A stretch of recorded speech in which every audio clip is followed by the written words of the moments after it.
ಅವೆಲ್ಲದಕ್ಕೂ ಮುಖ್ಯವಾಗಿ ಸಭಾಪತಿಯ ಮೇಲೆ ಅವಿಶ್ವಾಸ ನಿರ್ಣಯ ಮಂಡನೆ ಆಯಿತು.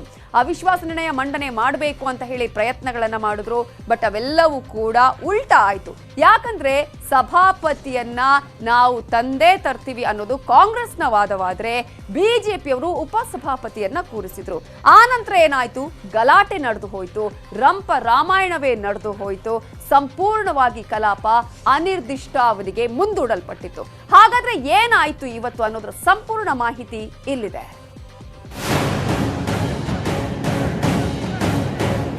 ಇದು ಕಾಂಗ್ರೆಸ್ಸಿನ ಕಲ್ಚರ್ ಎನ್ನೋದಕ್ಕೆ ಈ ಜೀವಂತ ಸಾಕ್ಷಿ ಬೇರೊಂದಿಲ್ಲ. ಚೇರ್ಮನ್ ಬರ್ತಾರಲ್ಲ, ಬಾಗಿಲು ಹೊಡೆದ್ಬಿಟ್ಟಿದ್ದಾರೆ. ಎಂಥ ಗೂಂಡಾಗಳ್ರಿ ಇವರು. ಕಾಂಗ್ರೆಸ್ ಅಧಿಕಾರ ಕಳ್ಕೊಳ್ಳುವಂತ ಸ್ಥಿತಿ ಬಂದಾಗ ಗೊಂಬಿ ಮಾಡೋದು ಅವರ ರಕ್ತಗತವಾಗಿ ಬಂದ್ಬಿಟ್ಟಿದೆ. ಸರ್ಕಾರನೇ ಕಳ್ಕೊಂಡಿದ್ದೀವಂತೆ. ಯಾವುದೋ ಒಂದು ಚೇರ್ಮನ್ ವಿಚಾರಕ್ಕೆ ನಾವೇನು ತಲೆ ಕಟ್ಕೊಳ್ತಾ ಇಲ್ಲ. ಮೇಲ್ಮನೆ ಅಂದ್ರೆ ಸುಮ್ಮನೆ ಅಲ್ಲ, ಸಭ್ಯರು, ಸುಸಂಸ್ಕೃತರು, ವಿದ್ಯಾವಂತರು ಕೂರುವ ಪವಿತ್ರ ದೇವಸ್ಥಾನ. ವಿಧಾನ ಪರಿಷತ್ಗೆ ಆಯ್ಕೆ ಆಗಬೇಕಂದ್ರೆ ಇಡೀ ದೇಶದಲ್ಲಿ ಕರ್ನಾಟಕದಷ್ಟು ಪರಿಶುದ್ಧವಾದ ನಾಡು ಇನ್ನೊಂದಿಲ್ಲ. ಕೆಂಗಲ್ ಹನುಮಂತಯ್ಯನವರು ಕಟ್ಟಿದ ವಿಧಾನಸೌಧದಲ್ಲಿ ಇವತ್ತು ಗೂಂಡಾಗಿರಿ, ಹಲ್ಲೆ, ಎಳೆದಾಟ, ಕುರ್ಚಿಗಾಗಿ ಸಂವಿಧಾನವನ್ನೇ ಕಗ್ಗೊಲೆ ಮಾಡಿ ಸಣ್ಣತನ ತೋರಿಸಿದ್ರು.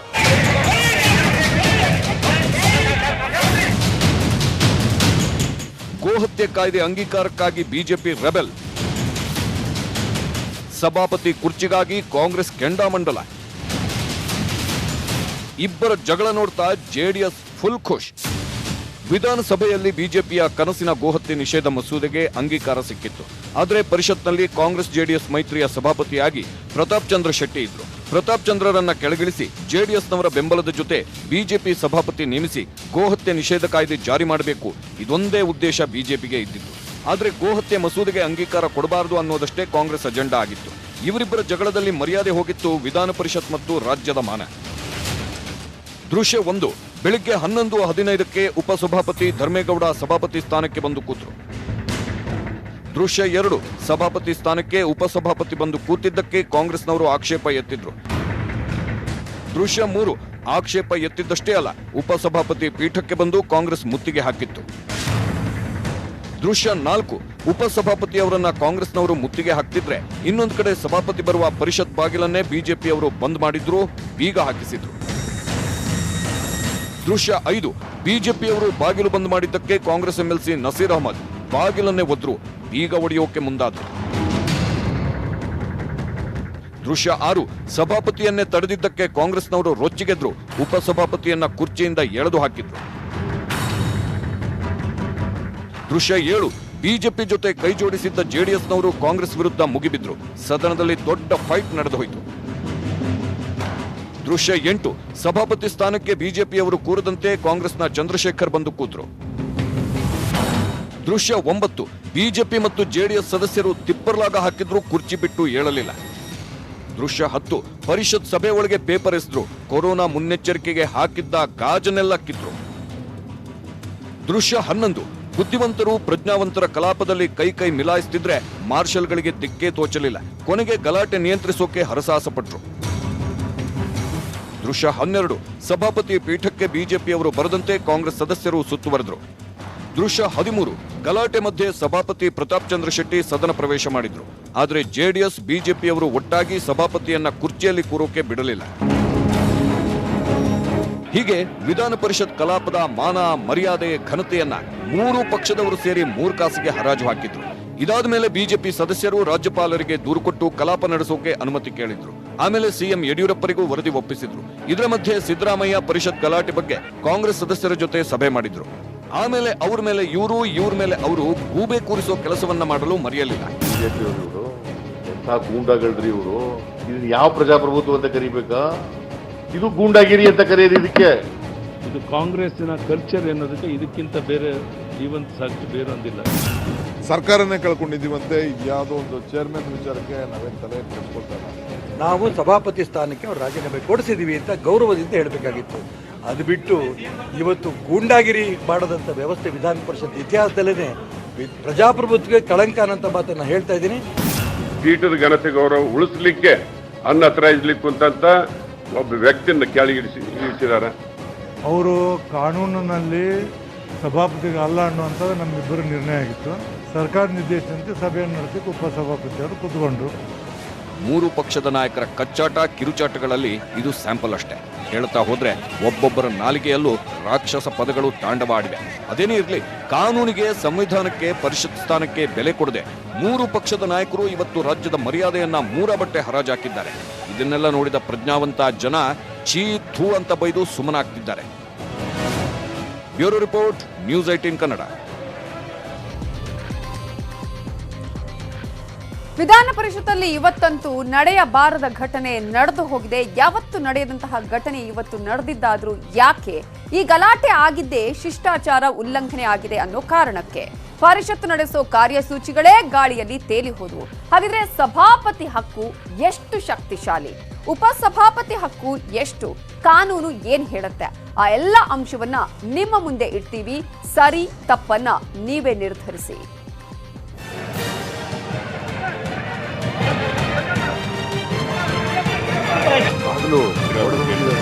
ಪರಿಷತ್ ಕಲಾಪ ಸದಸ್ಯರಿಗೆ ಪ್ರತಿಷ್ಠೆ ಆಯ್ತೇ ಹೊರತು ಯಾವ ಕೆಲಸವೂ ಆಗಲಿಲ್ಲ. ಅಧಿವೇಶನ ನಡೆಸೋದಕ್ಕೆ ಅದರದ್ದೇ ಆದ ಕೆಲ ಕಟ್ಟುಪಾಡುಗಳಿರುತ್ತವೆ. ಸಭಾಪತಿ ಅವಿಶ್ವಾಸದ ಬಗ್ಗೆ ಸದಸ್ಯರ ಅಭಿಪ್ರಾಯ ಸಂಗ್ರಹ ಆಗಬೇಕು. ಇಲ್ಲಾಗಿದ್ದು ಬರೀ ಗಲಾಟೆ. 10 ಸದಸ್ಯರು ನಿಂತು ಸಭಾಪತಿಯಿಂದ ಅನುಮತಿ ಪಡೆಯಬೇಕು. ಆದರೆ ಅನುಮತಿ ಪಡೆಯೋ ಮುನ್ನವೇ ಗದ್ದಲ, ಗಲಾಟೆ. ಸಭಾಪತಿ ಅನುಮತಿ ಪಡೆದ ಬಳಿಕ ಅವಿಶ್ವಾಸದ ಮತ ಆಗುತ್ತೆ. ಆದರೆ ಇಲ್ಲಿ ಸಭಾಪತಿ ಬರೋ ಮುನ್ನವೇ ಸದಸ್ಯರ ಗದ್ದಲ. ಕಲಾಪ ಶುರುವಾಗುವುದು ಸಭಾಪತಿ ಬಂದು ಕೂತ ಮೇಲೆ. ಆದರೆ ಸಭಾಪತಿ ಬರೋ ಮುನ್ನವೇ ಬಂದು ಕೂತಿದ್ದರೂ ಉಪಸಭಾಪತಿ ಧರ್ಮೇಗೌಡ ಮಾರ್ಷಲ್ ಬೆಲ್ ಮಾಡುತ್ತಲೇ ಕೋರಂ ಎಣಿಕೆ. ಬೆಲ್ ಆಗ್ತಿತ್ತೆ ಹೊರತು ಯಾರೂ ಕೇರ್ ಮಾಡಲೇ ಇಲ್ಲ. ಸಭಾಪತಿ ಸೂಚನೆ ಮೇರೆಗೆ ಇಡೀ ಕಲಾಪ ನಡಿಬೇಕು. ಉಪಸಭಾಪತಿ ಬಂದಿದ್ದಕ್ಕೆ ಆಕ್ರೋಶ. ಧರ್ಮೇಗೌಡರನ್ನು ಎತ್ತಿ ಬಿಸಾಕಿ ಆಕ್ರೋಶ. ಸಭಾಪತಿಗೆ ಅನಾರೋಗ್ಯ ಇದ್ರೆ ಉಪಸಭಾಪತಿಗೆ ಅಧಿಕಾರ. ಆದರೆ ಸಭಾಪತಿ ಇದ್ದರೂ ಉಪಸಭಾಪತಿ ಬಂದು ಕೂತ್ರು.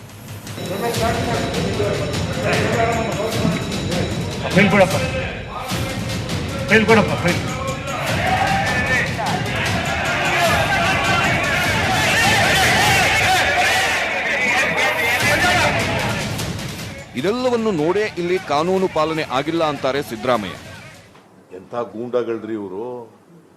According to me it is a criminal act. ಮಿನಿಸ್ಟ್ರಿಗಳೇ ಅದಕ್ಕೆ ಪ್ರಚೋದನೆ ಕೊಡ್ತಾರೆ ಅಂತಂದ್ರೆ where is democracy, where is constitution, where is rules of business? Never in the history of Karnataka legislature this type of goondagiri has been happened. So ಇದೆಲ್ಲ ಆದ್ಮೇಲೆ ಗಲಾಟೆ ಬಗ್ಗೆ ಕ್ರಮಕ್ಕೆ ಶಿಸ್ತು ಪಾಲನಾ ಸಮಿತಿಗೆ ವಹಿಸಬೇಕು. ಆಗ ಗಲಾಟೆ ಹಿಂದಿನ ಎಲ್ಲ ಕಾರಣಗಳ ಬಗ್ಗೆ ವಿವರಣೆ ನೀಡಬೇಕಾಗುತ್ತೆ. ಘಟನೆ ಬಗ್ಗೆ ಸಾಕ್ಷಿ ಪುರಾವೆಗಳ ರವಾನೆ ಮಾಡಿ ಎಲ್ಲರಿಗೂ ನೋಟಿಸ್ ನೀಡಿ ಕ್ರಮ ಕೈಗೊಳ್ಳುವ ಅವಕಾಶ ಇದೆ. ಅವ್ರು ಯಾರೇ ಆಗಿರ್ಬೋದು, ಆಡಳಿತ ಪಕ್ಷದವರಾಗಿರ್ಬೋದು, ವಿರೋಧ ಪಕ್ಷದವರಾಗಿರ್ಬೋದು, ರಿಪೋರ್ಟ್ ಬೇಸ್ ಮೇಲೆ ಅವ್ರನ್ನ MLA ಅಂದ್ರೆ ಅದು ಮೆಂಬರ್ಶಿಪ್ ಏನಿದೆ ಅದನ್ನ ರದ್ದು ಮಾಡೋದಕ್ಕೂ ಕೂಡ ಕೇಳಬಹುದು. ಆ ಅಧಿಕಾರದ ಡಿಸ್ಕ್ವಾಲಿಫೈ ಮಾಡಬಹುದು. ಅವ್ರನ್ನ ರೆಪ್ರಿಮಾಂಡ್ ಅಥವಾ ಅವ್ರಿಗೆ ಸೆನ್ಶ್ಯೂರ್ ಅಂತ ಕರಿತೇವೆ, ಅಥವಾ ಫೈನ್ ಹಾಕಬಹುದು, ಅಥವಾ ಅವ್ರಿಗೆ ಡಿಸ್ಕ್ವಾಲಿಫಿಕೇಶನ್ಗೂ ಕೂಡ ಕೇಳಬಹುದು. Bureau report, news 18 Kannada. ರಾಜ್ಯಪಾಲರ ಅಂಗಳದಲ್ಲಿದೆ ಈಗ ಚೆಂಡು. ಏನು ಆಗತ್ತೆ, ಯಾವ ರೀತಿಯ ಕ್ರಮಗಳನ್ನು ತೆಗೆದುಕೊಳ್ಳಲಾಗತ್ತೆ ಅನ್ನೋದನ್ನ ಕಾದು ನೋಡಬೇಕು. ಇನ್ನು ಕೊರೋನಾ 2ನೇ ಅಲೆ ಮಧ್ಯೆನೂ ಶಾಲೆಗಳ ಆರಂಭಕ್ಕೆ ಶಿಕ್ಷಣ ಇಲಾಖೆ ರೆಡಿ ಆಗ್ತಾ ಇದೆ. ಸ್ಕೂಲ್ ಶುರುವಾದ್ರೆ ಈ ಸಲ ಬೇಸಿಗೆ ರಜೆ ಕ್ಯಾನ್ಸಲ್ ಆಗಲಿದೆ. ಮಕ್ಕಳನ್ನ ಸ್ಕೂಲಿಗೆ ಸೇರಿಸದವರು ಅಡ್ಮಿಷನ್ ಮಾಡೋದಕ್ಕೂ ಕೂಡ ರೆಡಿ ಆಗಬೇಕು. ಅಷ್ಟೇ ಅಲ್ಲ, ಸರ್ಕಾರದ ವಿದ್ಯಾಗಮವೂ ಮತ್ತೆ ಶುರುವಾಗ್ತಿದೆ.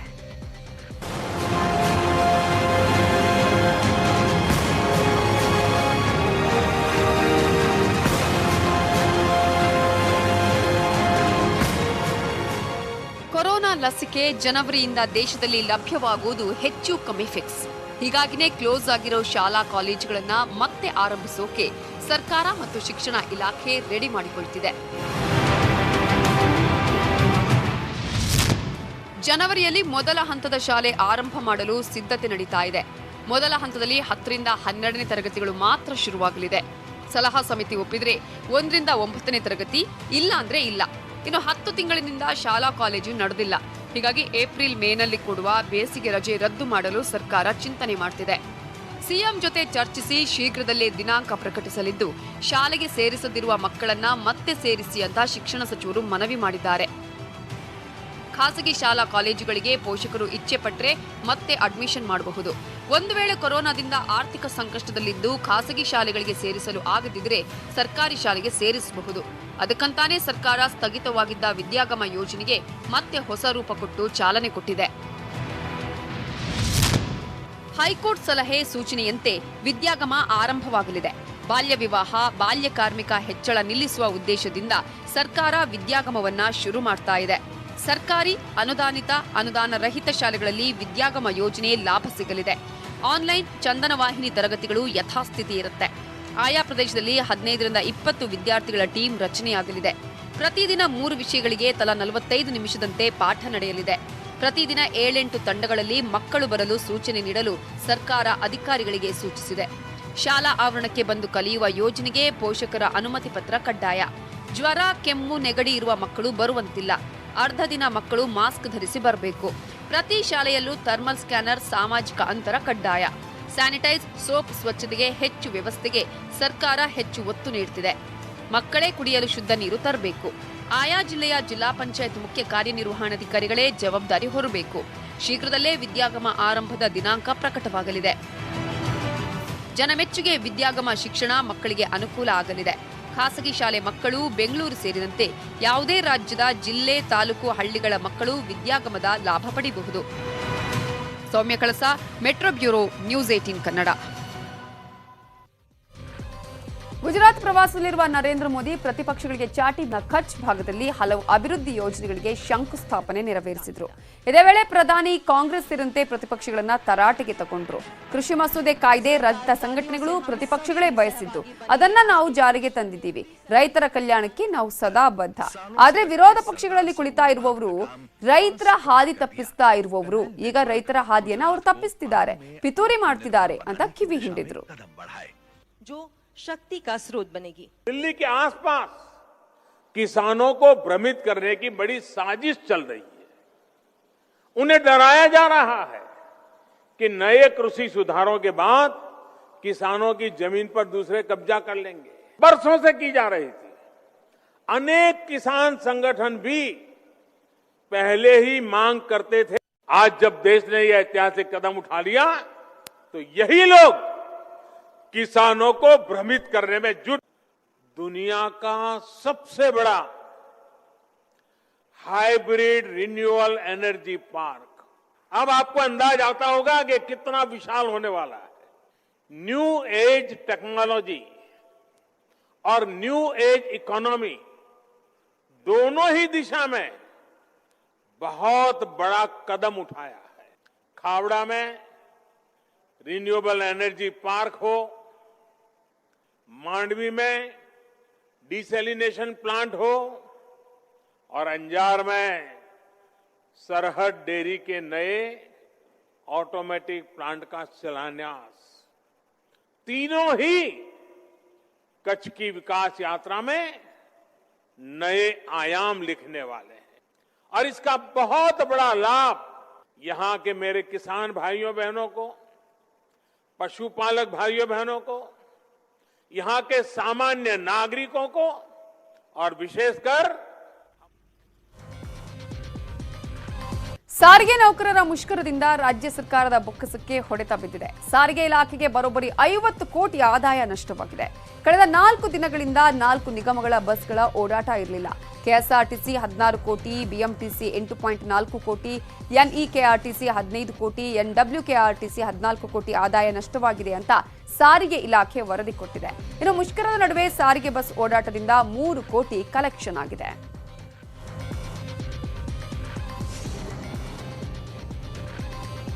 ಅಗ್ರ ರಾಷ್ಟ್ರೀಯ ವಾರ್ತೆಯಲ್ಲಿ ಉಳಿದ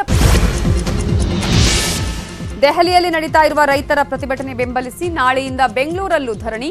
ರೈತರು, ದಲಿತರು, ಕಾರ್ಮಿಕರನ್ನ ಒಳಗೊಂಡ ಐಕ್ಯ ಹೋರಾಟ ಸಮಿತಿಯಿಂದ ಪ್ರೊಟೆಸ್ಟ್. ಆದಾಯಕ್ಕಿಂತ ಹೆಚ್ಚು ಅಕ್ರಮ ಆಸ್ತಿ ಗಳಿಕೆ ಪ್ರಕರಣ ರದ್ದು ಕೋರಿ ಸುಪ್ರೀಂ ಕೋರ್ಟ್ ಮೊರೆ ಹೋದ ರೋಷನ್ ಬೇಗ್. ನಾಳೆ ತ್ರಿಸದಸ್ಯ ಪೀಠದಲ್ಲಿ ಅರ್ಜಿಯ ವಿಚಾರಣೆ. ಜಿಲ್ಲಾ ಪಂಚಾಯತ್ ಸದಸ್ಯ ಯೋಗೇಶ್ ಗೌಡ ಕೊಲೆ ಕೇಸ್. ಜೈಲು ಪಾಲಾಗಿದ್ದ ವಿನಯ್ ಕುಲಕರ್ಣಿ ಮಾವ ಚಂದ್ರಶೇಖರ್ ಇಂಡಿ 2 ದಿನ ಸಿಬಿಐ ಕಸ್ಟಡಿಗೆ. ಸೂಪರ್ ಸ್ಟಾರ್ ರಜನಿಕಾಂತ್ ಪಕ್ಷದ ಚಿಹ್ನೆ ಆಟೋ ರಿಕ್ಷಾ. ಡಿಸೆಂಬರ್ 31ಕ್ಕೆ ತಲೈವ ಮಕ್ಕಳ್ ಸೇವಾಯ್ ಕಚ್ಚಿ ಹೊಸ ಪಕ್ಷ ಘೋಷಣೆ. ಡಿಸಿ ರೋಹಿಣಿ ಸಿಂಧೂರಿಗೆ ಹಿನ್ನಡೆ. ಮೈಸೂರಿನ ಜಿಲ್ಲಾಧಿಕಾರಿಯಾಗಿ ಬಿ ಶರತ್ ಮರು ನೇಮಕಕ್ಕೆ ಸಿಎಟಿ ಆದೇಶ. ಸರ್ಕಾರ ಏಕಾಏಕಿ ಶರತ್ರನ್ನ ವರ್ಗಾವಣೆ ಮಾಡಿತ್ತು.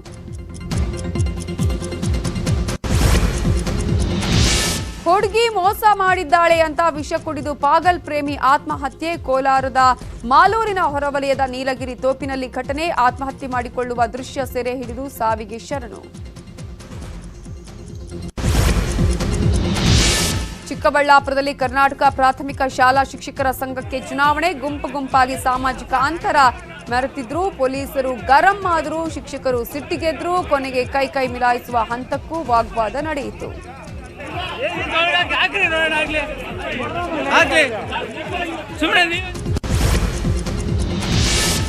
ಕಾಫಿನಾಡು ಚಿಕ್ಕಮಗಳೂರಲ್ಲಿ ಪ್ರತಿಭಟನೆ ವೇಳೆಯೇ ಕಾಂಗ್ರೆಸ್ ಬಿಜೆಪಿ ಕಾರ್ಯಕರ್ತರ ಕಚ್ಚಾಟ. ಕಸ್ತೂರಿ ರಂಗನ್ ವರದಿ ವಿರೋಧಿ ಹೋರಾಟದಲ್ಲಿ ಕಾಂಗ್ರೆಸ್ ಬಿಜೆಪಿ ಕಾರ್ಯಕರ್ತರು ಕೈ ಮಿಲಾಯಿಸಿದ್ದಾರೆ.